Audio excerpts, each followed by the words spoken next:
যে এমন কোন বাংলার ঘর নাই যে ঘরে মুজিবুর রহমানকে ভালোবাসে না।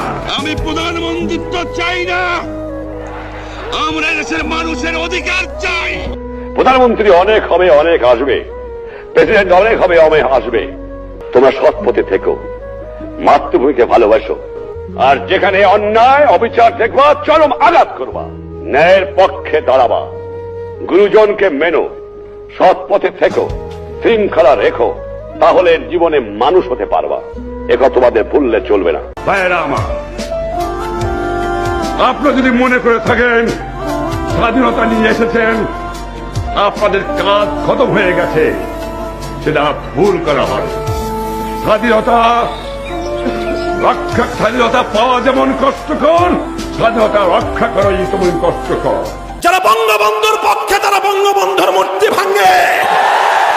এই বঙ্গবন্ধুর সৈনিকরা, এবার আমি তোমাদেরকে ডাক দেব, বঙ্গবন্ধুর সম্মান রক্ষা করার ডাক।